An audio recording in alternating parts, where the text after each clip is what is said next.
CloudWorks for SmartPlant 3D. I'll be going over all the basic functionality of CloudWorks for SmartPlant 3D. First of all, open your ESS file, and this should be created before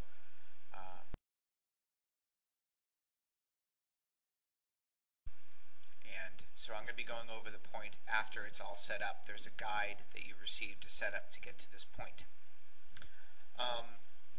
Initially, you won't have any databases loaded, so you're going to have to cancel out of this when it comes up. You should see these icons here. These are all the CloudWorks icons, and here's the CloudWorks menu item. Go ahead and go to CloudWorks, configure databases. Now there's two databases that came with the beta package, and you're going to go ahead and load them now. So press the databases button, add, and then in this box press this little box here, and then browse to the place on your hard drive where you kept the databases you got from Leica, from us. So there's these two, this flange workpoint data set and this SW6 data set, and just click them both and say open, and then just say yes to this. You should see them both added. You might also see a box come up and say continue and continue. It gives you the option, just click continue to both of those. Go ahead and close, and go ahead and close.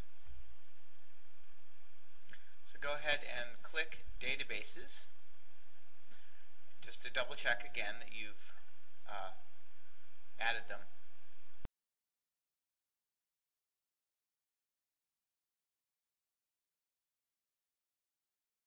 And then close. And go to CloudWorks, open Model Space View here. Click this little button here. Go ahead and browse down to the SW6 project. Open the Scan World here in the model space, and then open and click on Demo. Say Open. Before you say OK, though, make sure you pick this coordinate system I've set up so the cloud is orientated correctly, and then click OK.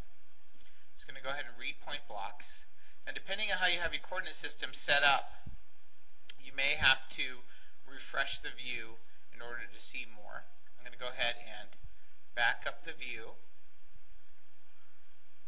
Okay, we can see we're looking at it from the side now. Okay, so looking at it from the side. So what I'm going to do is show you some of the various tools in CloudWorks. I'm going to begin with the clipping plane tools.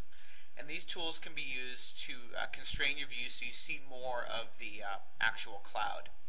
So what I'm going to do is, we're looking from the side here, side view. So I'm going to go ahead and clip off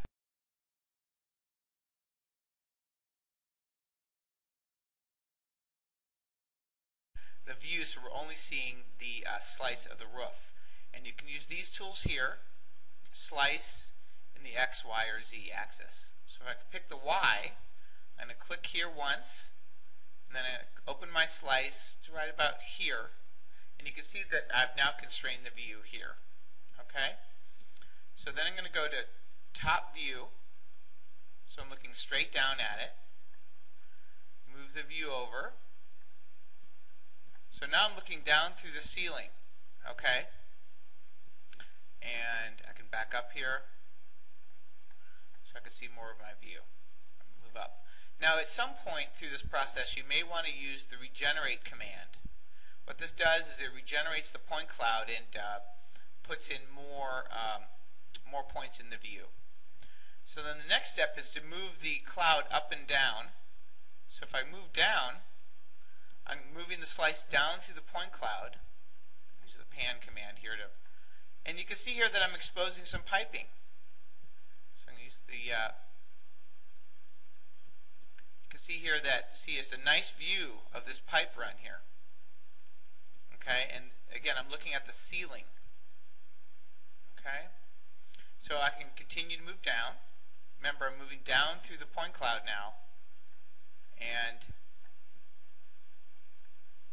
as I move down I expose different layers of the point. That's the floor. So I'm going to come back up here to where I was when I'm viewing this section right here. Okay, so I'm going to use this zoom area command inside of SmartPlant right here, and then regenerate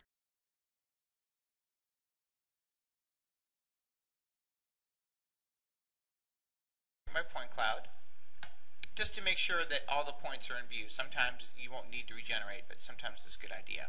So you see how it brought more points in? I can see this pipe run more clearly. Okay, so now I want to use my, in combination with the slice, I want to use this other command called hide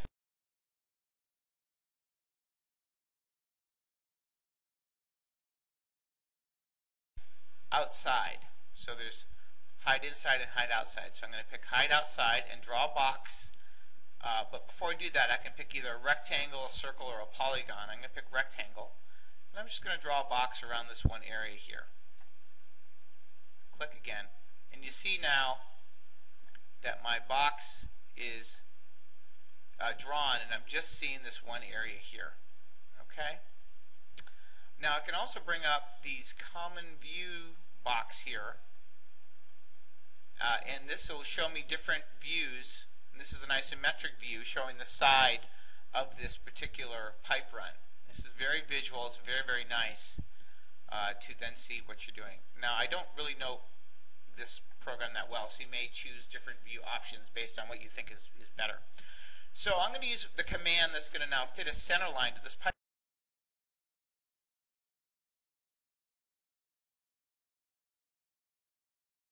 run.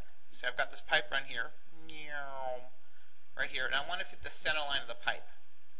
So I can do that with this command here called fit pipe. It's also located here under fit pipe. Okay. So this is the RMS error. It's the maximum error that, and this can be adjusted depending. I'm going to set mine to. Actually, that's good. So what I'm going to do now is pick on the pipe run here, and it'll fit, and you can see now this line. This is now a center line of the pipe right here. I'm going to fit this pipe here. Now I'd fit that center line of this pipe here, and I'm going to pick this one here, and it fits that center line there. Okay? So now I've got these center lines of these pipes that I've just created. Okay, so now to look at the center lines a little more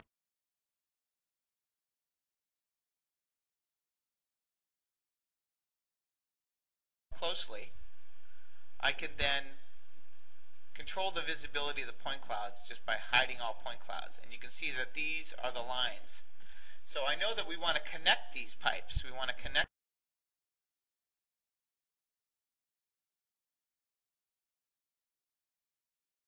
them nicely.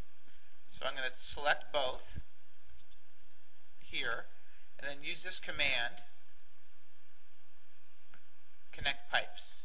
And you can see here it's connected this pipe run here. I can do the same to this one here, but I'm going to use this command here, which is the same. It's just a menu command, connect pipes.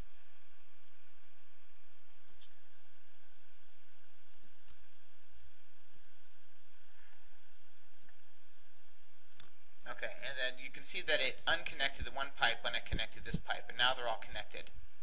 Okay, so the endpoints are nicely connected. So then I'm going to go back here, and I'm going to turn off this point cloud, and you can see that it nicely fits the point cloud. I'm going to go back to top view here.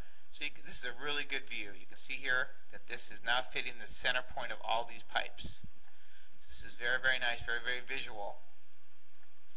And this is a good example of how to use the cut planes to help constrain your view. Okay? So now I'm going to turn off the slice, right?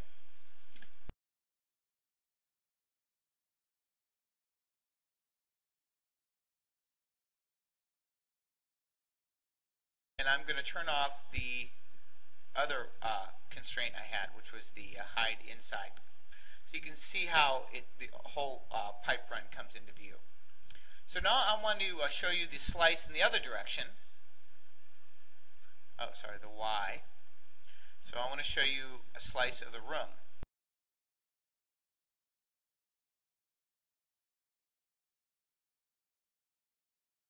So now I've sliced in plan view, right? So now I'm going to go and view the point cloud from the side. Let's see, from the front. Right. Okay, so there we go. So I'm viewing it from the right side. And now I can step through the point cloud, and now I'm stepping through in slices, and I can see some equipment here that's coming up. Here. And again, you can regenerate point clouds at any time, and this helps you view more of the point cloud. Okay. And I'm going to continue to step through. And different things will show up at different zoom levels, so you want to back up here. And you can see here that I've got this whole pipe section that's showing up here. So this is a good way to step through the point cloud and see different areas of the point cloud. Okay? So you can see this beam here and whatnot. So I encourage you to use all of these commands. These are all clipping plane commands. Okay, so I'm going to turn off the slice now and bring everything back. Okay. Alright, so I'm going to go back to kind of an ISO view here. Alright, so, and you can see our line here of the pipe. So another way to view is, there's two methods. And one of them is to start up a key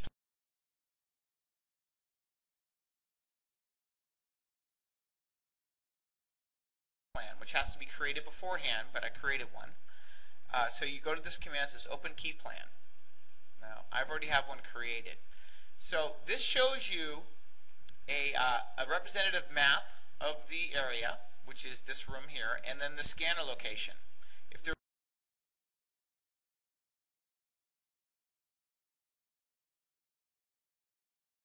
more than one scanner, you would have several icons visible.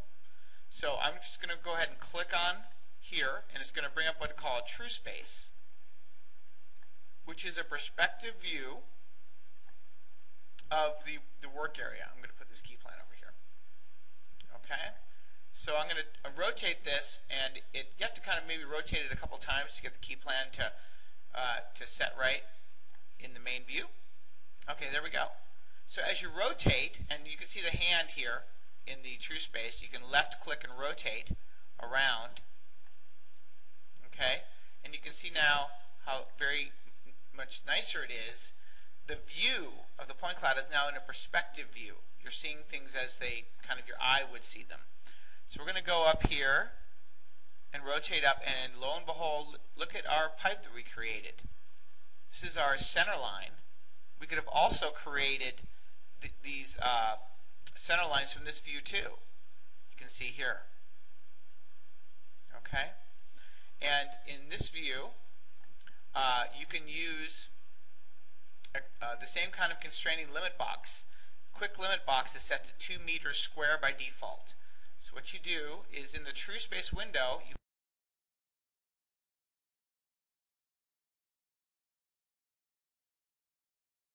click on quick limit box.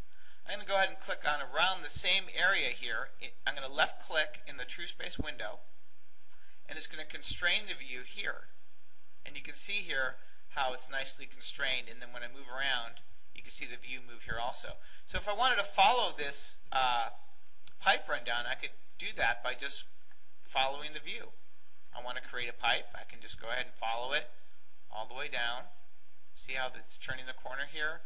And maybe I want to open up the limit box a little larger. I can put 3 meters in there. So the next time I click on it, it shows, oh, there's another piece of pipe I can then make into a into a piece of pipe. So oh no, we already had. So if I turn the view here, you'll see the center line that's created on this pipe run. So I can then bring this up, move this over. So you get the idea. You can follow a pipe all the way down its run, which is very, very nice.